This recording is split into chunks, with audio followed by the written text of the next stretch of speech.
Frequency is another area of your publication that you can examine for opportunities for savings. In the example I have shown here, a 112-page monthly publication that was transitioned to a bi-monthly with double the amount of pages yielded a savings of 10% annually for printing and mailing costs. You reduced your cover printing and mailing setup expenses by half, essentially. In addition, there would be postage savings, which could be even more significant. Keep in mind, though, if your publication is relatively thick already, this might not result in, if the additional bulk means that your publication can no longer qualify for USPS standard periodical rates. The specifications there, it has to be 3/4 of an inch thick or less in the spine width, and 16 ounces is the minimum mailing weight, or excuse me, maximum weight.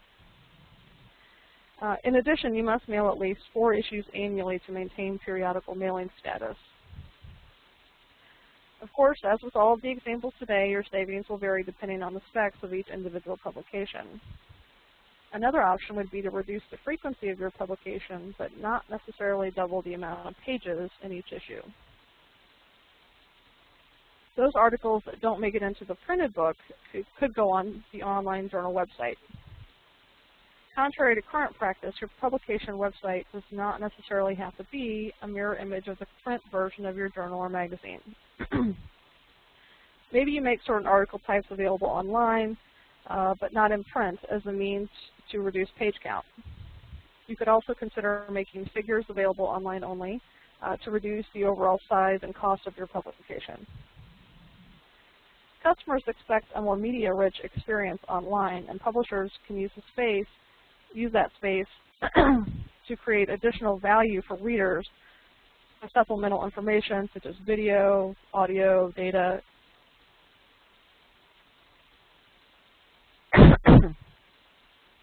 When it comes to the style and format of your publication, the decision to spend less often gets weighed against the importance of your journal brand or the look and feel of your journal.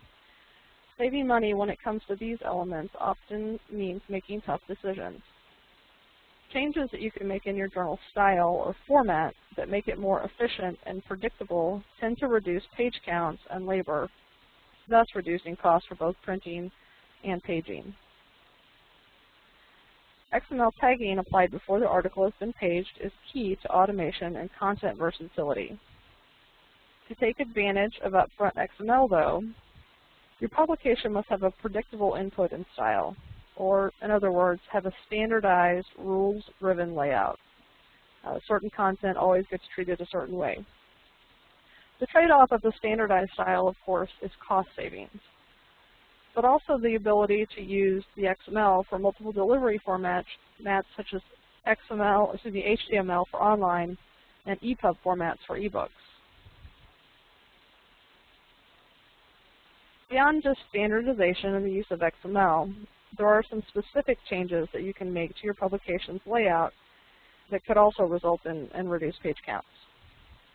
The first one that we're going to look at is columns. Moving from a 1-column to a 2-column or from a 3-column to a 2-column can eliminate unnecessary use of white space. Reducing margins can have the same effect. Font size and leading are 2 more areas that, when reduced, can impact page count. If we look at our example, these are 2 similarly sized publications, and they have different formats that result in a 50 to 60% difference in the amount of content they can fit on to the page. The one on the right has a smaller font size and leading, reduced margins, and a 2-column format. The example on the left is created using InDesign versus automated 3B2 workflow, for instance, because the style is less predictable and rules-driven. Thus, it drives up the cost as well. Figure placement and size also impact the ability to automate paging and maximize the space. Moving to a predictable figure placement, such as always placing the figures in the upper corner or the lower corner of the text bed, ensures a more consistent look to one's journal. It also is going to shorten the schedule for first pages because figure placement can be automated, and then it generally just uses space on the page more efficiently. Standardizing the size of figures also ensures consistency, and sticking to 1 or 2 column-sized figures results in more efficient use of the space. a 1.5 column figure is necessary, then utilize a side caption, for instance. You can still save space on the page, but offer some flexibility in the figure size without sacrificing consistency of the format. Moving away from design-heavy elements like wrapping text around figures and allowing images to bleed to the end of the page can save both time and space. If you're working with a compositor, they often offer a style review service and will work with you to evaluate different scenarios for standardization and use of space. Allen Press customers simply need to inquire with their account manager. All right, let's now explore a few ways you can further reduce the invoice that you get from your printer with each issue. If you are sending in finished page files to your printer, you'll get a lower prepress bill if you send in press-ready PDF files instead of native application files such as Cork or InDesign.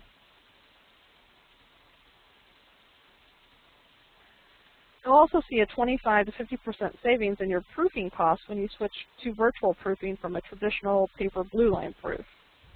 On top of that, you'll eliminate the FedEx charges associated with mailing those proofs and possibly reduce your production schedule as well. Alterations are one of those inconspicuous costs of publishing. The general rule is the later in the process that you make a change to your pages, the more it will cost. Alterations include revisions, figure remakes, style change requests made after the manuscripts have been paged, and dropping in new pages at the blue line stage and blue line corrections can add up to a hefty chunk of change if the practice becomes persistent. It's not unheard of for a customer's alteration fees to represent 20% of their total invoice. Your printer and/or compositor is happy to make as many alterations as you need, but keep in mind they do come at a cost. By supplying cleaner manuscripts and better images to your compositor and looking proofs over more closely earlier in the process, you can save a considerable amount of money and time. I'm always surprised when I learn that a publisher is printing their journal with one printer and their magazine or another journal with a different printer. Printing all of your publications, whether they be journals, magazines, books, directories, your program and abstract book, or even maybe your book catalog, is kind of like bundling your phone, cable, and internet services with one provider. Review your print contracts and look to consolidate with a single vendor if possible, because there are inherent savings for volume.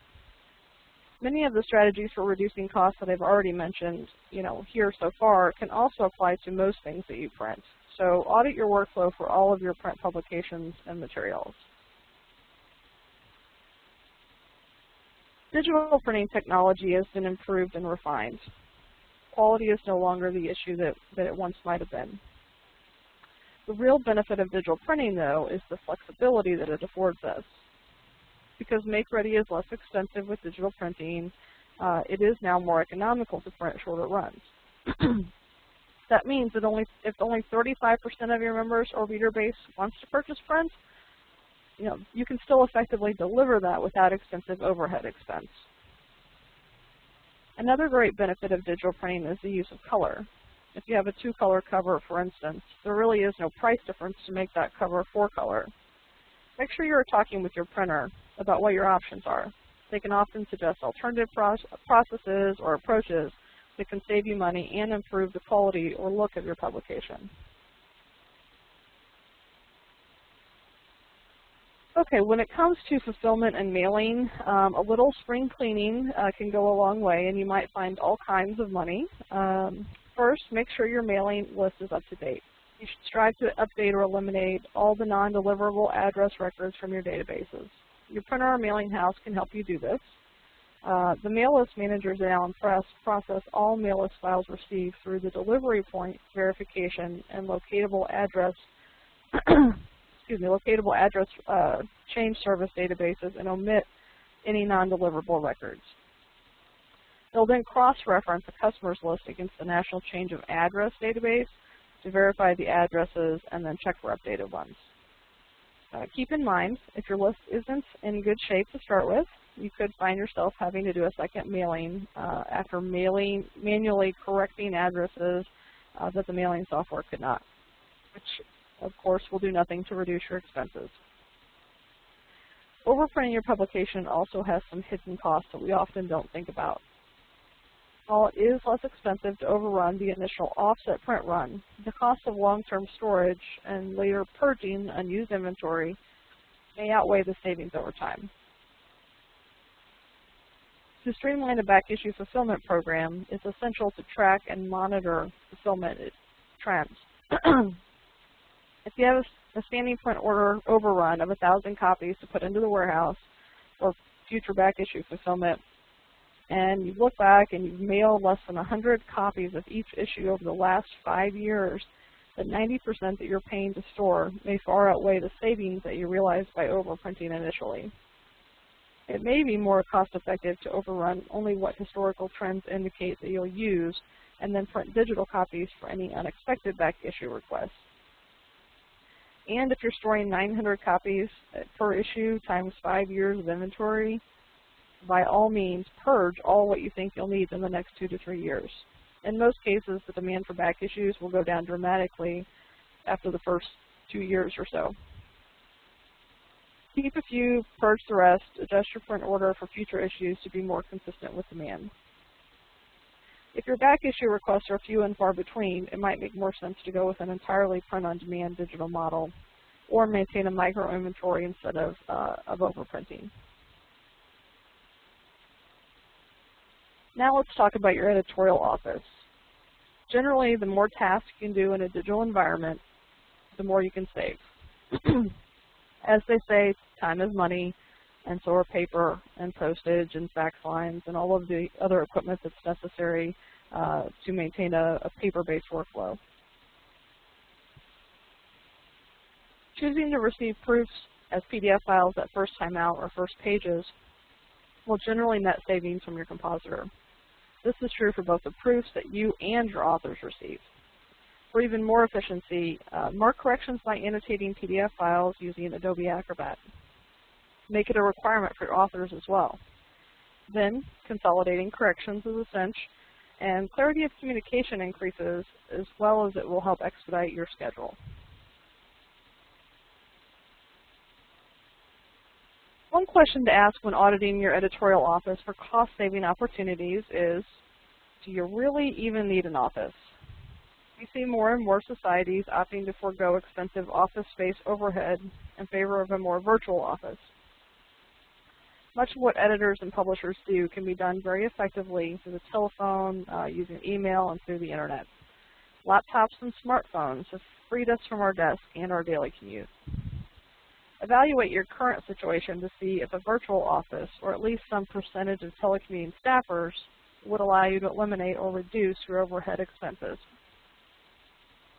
Even if you're not ready to go totally virtual, you can still take advantage of the myriad of free or low-cost technology now available.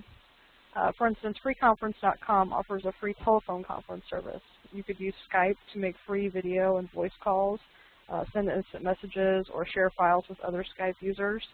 Skype, which is also used, is owned by eBay, you can use it to make low-cost phone calls to landlines and mobile phones. And you're looking at a cost of $2.95 a month for U.S. and Canada calls, or you can go with a pay-as-you-go option or with a flat rate of something in the neighborhood of 2 cents a minute to most countries. Google's Gmail service offers nonprofit organizations email accounts with a custom domain name for free. Registered nonprofit users with less than 3,000 users from qualify for the Google Apps Education Edition. So you'll have access to Google's premium products and support offerings at no cost. The Google apps include Gmail, a calendar, a chat tool, Google Docs for document sharing, Google Sites, and Google Video. Even if you aren't an accredited 501c3, you can still purchase the Google apps for less than comparable services. It's definitely something worth checking out.